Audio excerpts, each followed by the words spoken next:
Hola a todos, bienvenidos a un nuevo vídeo en mi canal de YouTube Antón GF.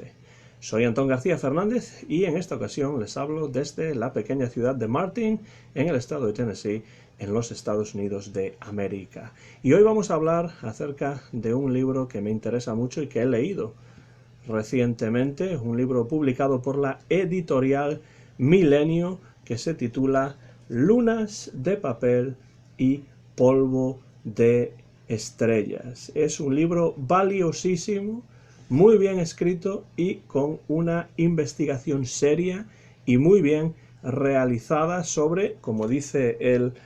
subtítulo, compositores y letristas en la edad de oro del musical. Este es un tema sobre el que hay muy poco en español y aquí tenemos la introducción perfecta escrita por Leo Sánchez y por supuesto el título Lunas de papel y polvo de estrellas hace referencia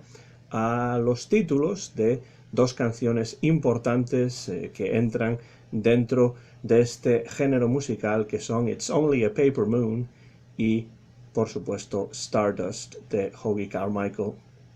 con letra de Mitchell Parish. ¿Quién es Leo Sánchez? Pues la verdad es que no estoy muy seguro, no sé exactamente quién es, he buscado información en internet y no ha sido bastante fácil encontrar información fidedigna acerca de este autor, Leo Sánchez, pero en la solapa del libro dice que nació en Valencia en 1973 y se licenció en Historia del Arte por la Universidad de Murcia, cosa que influyó sin duda a encaminar sus pasos hacia el mundo de la música. Actualmente reside en Madrid, donde se le puede ver cualquier noche tocando blues y estándares mientras piensa en sus clases y, por qué no, en un hipotético próximo libro. Dice aquí actualmente y actualmente se refiere en realidad al año 2005, porque este libro, Lunas de papel y polvo de estrellas, ya es de hace varios años. De hecho se publicó hace ya unos 16 años, porque estamos en 2021, y sigue siendo uno de los pocos libros que existen sobre el tema que nos ocupa. Se presenta como un libro de consulta que contiene las biografías de los compositores y letristas más importantes de Tin Pan Alley, de Broadway y del musical estadounidense en general, con una atención primordial, eso sí, a sus producciones artísticas. Se ilustra ya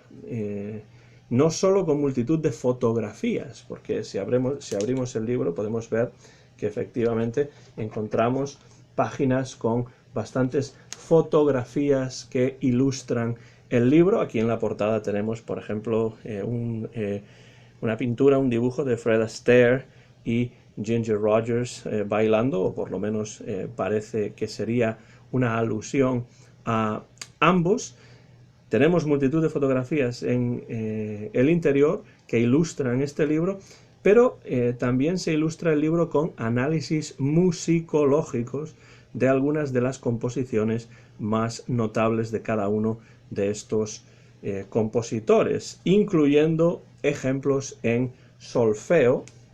Pues no sé si se puede ver aquí, por ejemplo I Got Rhythm de George Gershwin aparece aquí, pues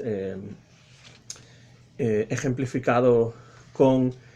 partituras, con pentagramas, con disquisiciones técnicas que realmente no resultan difíciles de seguir ni de comprender, incluso para quien no tenga demasiados conocimientos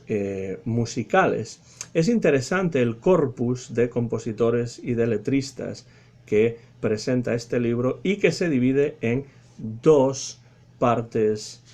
diferenciadas. Por un lado, tenemos los maestros,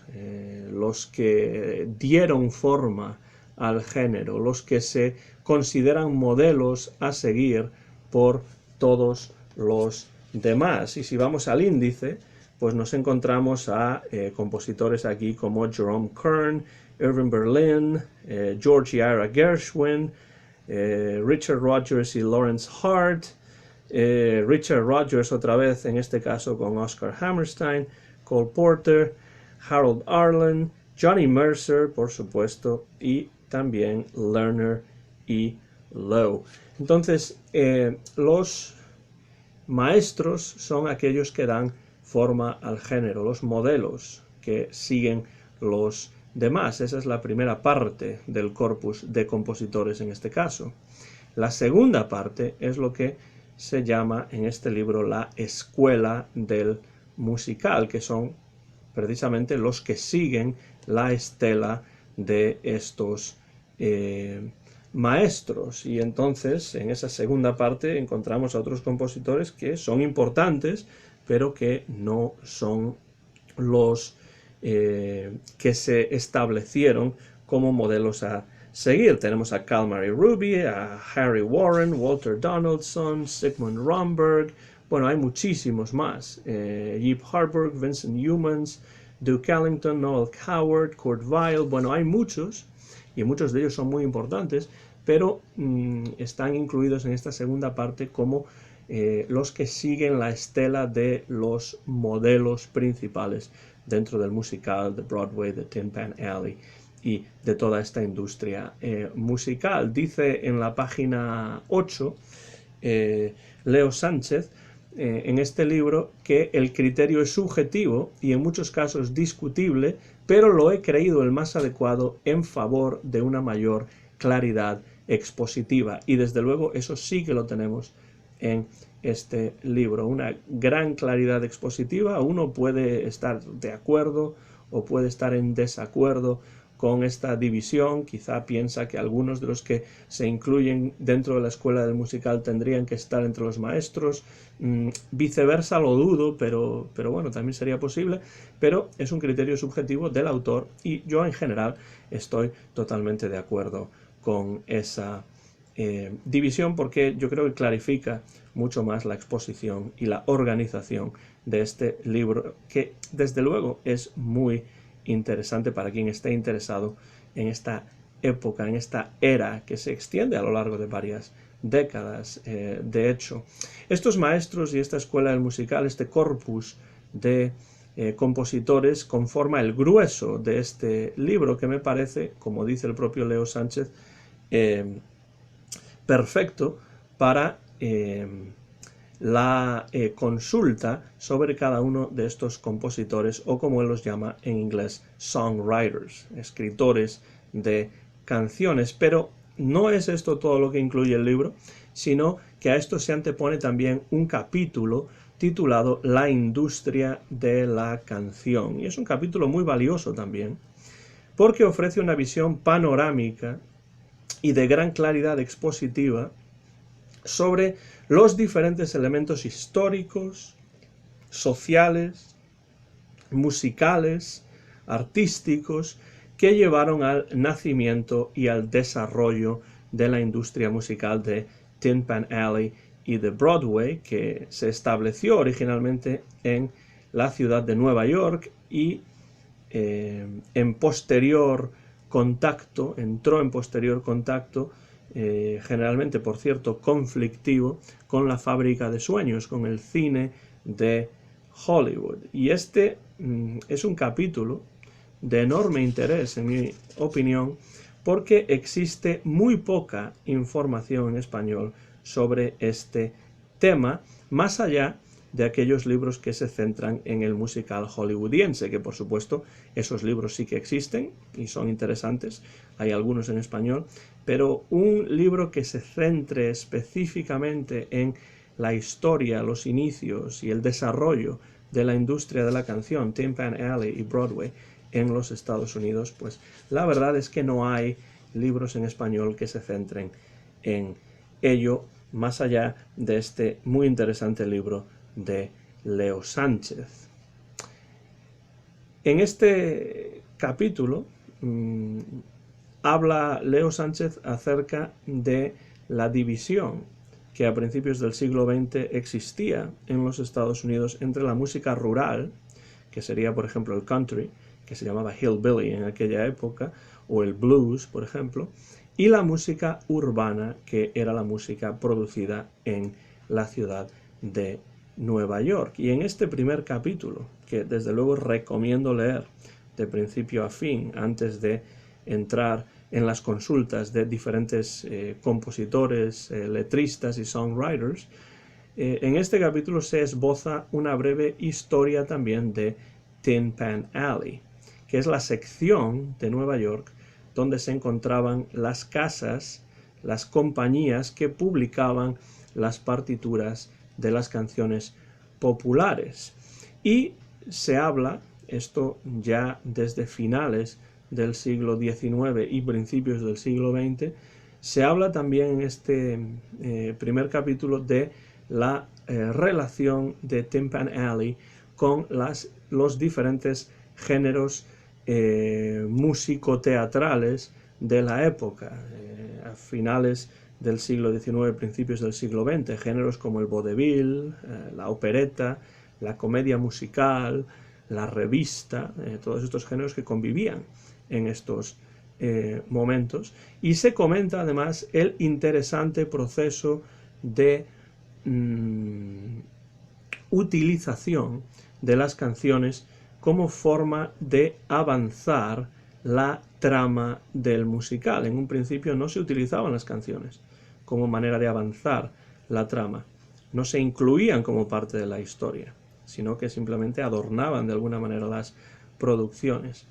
Pero en cierto momento esto cambia y esto llega, por supuesto, a su esplendor en musicales como, por ejemplo, Oklahoma. Broadway, cuando esto ocurre, cuando las canciones se empiezan a integrar cada vez más en las tramas de los musicales, Broadway, y ya no tanto Tin Pan Alley, pasa a ser el origen de las canciones populares, y el Tin Pan Alley se centra más en publicar canciones en papel, en partitura, y en gestionar derechos, es decir, es una cuestión más de publicación y de administración el Tin Pan Alley, y Broadway se convierte en cierto momento en productor de muchas de las canciones populares que antes se producían específicamente en Tin Pan Alley y se incluían, se interpolaban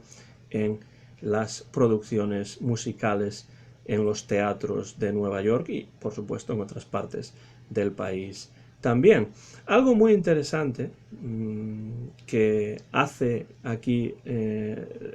Leo Sánchez es trazar la figura de lo que él denomina el songwriter o compositor, escritor de canciones. Rara vez nos encontramos con compositores que escriban dentro de Tin Pan Alley, dentro de Broadway, tanto la música como la letra, aunque hay, por supuesto, excepciones. Cole Porter, por ejemplo, es una excepción evidente. Irving Berlin es quizá una de las excepciones que vienen a la cabeza con más rapidez, porque además tuvo un éxito enorme. Pero esos dos, Cole Porter y Irving Berlin, eran la excepción, porque lo normal es que hubiese colaboraciones entre compositor y letrista. Rodgers y Hart, Rodgers y Hammerstein, Arlen y Mercer. Y este libro da importancia al letrista, y esto a mí me interesa mucho porque la canción se entendía en Tin Pan Alley y en Broadway como una obra colectiva, y esto es algo que se suele comentar, pero se le suele dar mayor importancia a los compositores de la música que a los letristas. Leo Sánchez hace algo interesante aquí, algo necesario aquí también, que es dar importancia a los letristas también y a sus composiciones, como hace, por ejemplo, en un libro en inglés que no se ha traducido al español, que es The Poets of Tin Pan Alley, los poetas de Tin Pan Alley, de Philip Furia, donde se le da importancia a los letristas de las canciones. Y yo siempre he dicho que, por ejemplo, a mí Johnny Mercer, que es un letrista impresionante, me parece uno de los mejores poetas estadounidenses del siglo XX. Esto lo digo yo como una opinión personal, ustedes pueden estar de acuerdo o en desacuerdo, pero es algo que a mí siempre me ha parecido, que estos compositores de letras para las canciones de Timpanelli y de Broadway en muchos casos tenían un dominio excelente de la versificación en inglés, y gente como Johnny Mercer, por ejemplo, para mí están entre los mejores poetas estadounidenses del siglo XX. No van a encontrarlos ustedes probablemente en recopilaciones o en antologías de poesía norteamericana del siglo XX, pero deberían estar algunas de esas letras. Y como digo, Johnny Mercer podría hablar de otros, como Ira Gershwin, por ejemplo, Lawrence Hart incluso. Lo que hace el letrista, y lo dice muy bien Leo Sánchez aquí, es hacer cantable a través del lenguaje y la rima la melodía escrita por el compositor. Ambos, por supuesto, se pliegan a los gustos del público, tratando aún así de incluir elementos personales y de buscar nuevas maneras de tratar los mismos temas, generalmente amorosos en la mayor parte de los casos de siempre. Buscan una manera diferente de hablar de los típicos temas del amor o del desamor. Es, eso sí, lo digo una vez más, la canción, una expresión musical, artística, cultural en Timpanelli y en Broadway, generalmente, con excepciones, pero generalmente es una obra colectiva de dos, y en algunos casos incluso más de dos compositores. Muy interesante también en este primer capítulo es el análisis formal de la estructura de las canciones compuestas para el musical. Y aquí vemos la división entre lo que se llama en inglés el verse, o la introducción, que marca la transición entre el diálogo de la obra teatral y la canción propiamente dicha, que muchas veces los cantantes, cuando grababan estas canciones en disco, pues no cantaban este verse, esta introducción, la dejaban fuera. Tenemos el verse primero, la introducción, y después el refrain, el refrán, la parte más importante, la melodía principal que recordaría el público y que podría en algunos casos adoptar la estructura de A-A-B-A, A-B-A-C u otras estructuras diferentes, más o menos reconocibles y utilizadas hasta la saciedad por muchos de estos compositores. Pero eso sí, muchos de los temas, y esto es muy interesante, tenían una cierta complejidad armónica, y esto es lo que hizo que muchos de estos temas se convirtieran pronto en parte del repertorio del jazz. El jazz desde el principio ya utiliza muchas de las canciones de Timpanelli, muchas de las composiciones de Broadway también, para su repertorio, para acercarse musicalmente a ellas desde diferentes ángulos, y eso es lo que hace esta complejidad armónica, que funcionen estas canciones muy bien para el jazz y que se acaben convirtiendo en estándares. De hecho, las características rítmicas de estas canciones en muchos casos las hacían también perfectas para el swing, para las grandes orquestas de baile de los años 20, 30 y 40 sobre todo. Y en relación con esto, no es solamente que hubiese una gran calidad en cuanto a la música, es que había también, y lo menciona el autor aquí también de una manera muy adecuada, había también una gran calidad en las letras y en la enorme originalidad de las rimas contenidas en las mejores de esas letras. Había letras de todo tipo, algunas mejores que otras, pero las que se encuentran entre las mejores, las de Cole Porter, las de Johnny Mercer, las de Lawrence Hart, las de Oscar Hammerstein, las de Harold Arlen, son todas estas letras que son de enorme calidad poética y lingüística. Por tanto, el autor de este libro lo que hace es que concluye que las canciones del musical estadounidense tienen múltiples caras que las hacen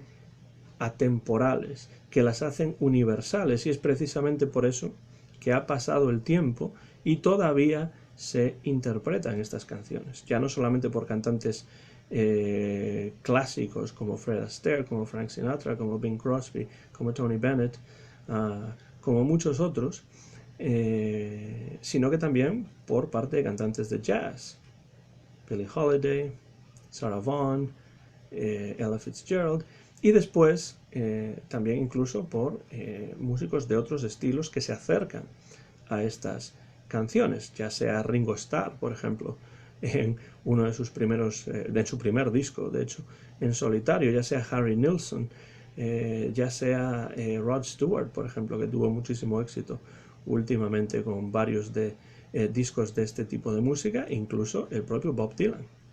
ha grabado discos enteros de este tipo de música. ¿Por qué? Porque estas canciones son atemporales, son universales. No pasa el tiempo por ellas, a pesar de haberse compuesto en un momento histórico, en un momento social, histórico, artístico muy específico. Pero a pesar de eso, son temas atemporales, son temas universales, que pueden usarse como modelo, y de hecho se usan como modelo por parte de generaciones posteriores, y pueden reinterpretarse desde diversos géneros, desde diversos acercamientos musicales también. Y al final de este primer capítulo, que es verdaderamente interesante dentro de este libro, tenemos el apartado El fin de la era, que es un apartado breve en el que se ahonda en las razones del final de esta época dorada. Entramos, por ejemplo, en un momento en el que en los años 40 comienza ya a dibujarse esto, porque tenemos, por ejemplo, el momento en el que los litigios por derechos de la Asociación de Compositores Americanos, la ASCAP, con las radios, con las emisoras de radio en los años 40, pues va a tener un impacto importante en el fin de esta era, por razones que explica muy bien aquí Leo Sánchez. Nace entonces la BMI o BMI, que era lo mismo que la ASCAP, pero una sociedad formada por las emisoras radiofónicas, Broadcast Music Incorporated. También tienen lugar, por supuesto, cambios socioeconómicos, la llegada del rock, la proliferación de los musicales integrados, como West Side Story, por ejemplo, como My Fair Lady, en los cuales las canciones ya son más difíciles de extraer de la trama y es más difícil que esas canciones tengan éxito por separado. Y todos estos elementos, todas estas causas, todas estas situaciones van a contribuir a lo que aquí denomina Leo Sánchez el final de esta era dorada de la composición musical, de la música popular en los Estados Unidos, tal y como se entendía desde Tin Pan Alley, tal y como se entendía desde Broadway. Pero lo que sí es cierto, y esto es muy importante subrayarlo, es que las canciones de esta época forman parte del acervo cultural de compositores posteriores y han sobrevivido, como ya hemos comentado, y han adquirido un prestigio notable. Todo eso está explicado en esa primera parte de este libro, que como digo se titula La industria de la canción. Después entramos en esos esbozos biográfico-musicales de los diferentes compositores, que son primero los maestros y después la escuela del musical. También se habla de ciertos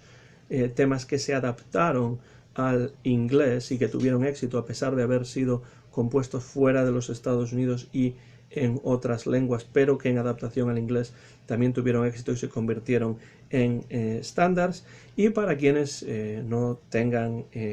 tanto conocimiento musical, pues hay un cierto momento en la parte final del libro en el que encontramos un glosario con algunos de los términos musicales que se incluyen, que se utilizan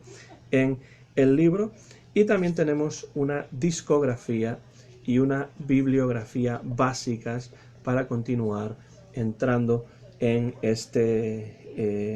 tema, que a mí siempre me ha parecido un tema interesantísimo porque ha determinado el desarrollo de la música popular del siglo XX, o por lo menos ha contribuido a determinar el desarrollo de la música popular del siglo XX. Junto con este libro, si ustedes pueden o tienen la oportunidad de leer en inglés, les recomiendo también el libro de Alec Wilder, que también era compositor, que se llama American Popular Song, canción popular americana, y por supuesto el libro de Philip Furia, también en inglés, The Poets of Tin Pan Alley, o Los Poetas de Tin Pan Alley. Eso sí leen en inglés, pero si no leen en inglés y quieren leer en español algo acerca de este momento histórico tan importante dentro del desarrollo de la música popular del siglo XX, este es un libro que desde luego recomiendo con pues sin ningún tipo de reservas. Lunas de papel y polvo de estrellas, compositores y letristas en la edad de oro del musical, publicado, por lo que pude ver, en el año 2005, ya hace bastante tiempo, pero se puede encontrar todavía, libro de Leo Sánchez, editado por la editorial Milenio. Creo que les va a gustar, creo que les va a interesar, y a mí desde luego me parece un libro de referencia dentro de esta temática musical, social, histórica, artística, en lengua española. Muy bien escrito y desde luego ameno de leer, y puede utilizarse también como un muy buen libro de consulta, que lo es también, sobre todo en esa parte dedicada a las biografías de algunos de los más importantes compositores del siglo XX aquí en los Estados Unidos. Terminamos así este vídeo en el que quería hablar de este libro que me ha encantado, que he leído recientemente, y si ustedes lo conocen, si ustedes tienen algún comentario que hacer, déjenlo por la parte de abajo de este vídeo, que yo estaré encantado siempre de leer y de responder a sus comentarios. Por ahora nada más, terminamos. Soy Antón García Fernández y en esta ocasión les he hablado desde Martin, en el estado de Tennessee, en los Estados Unidos de América. Un vídeo que he grabado sin ningún tipo de cortes, en directo, aquí en mi oficina en la universidad. Mío es el copyright de este vídeo, que se ha grabado en agosto del año 2021, y muy pronto van a poder verlo en mi canal de YouTube, Antón GF. Muchas gracias y hasta la próxima ocasión.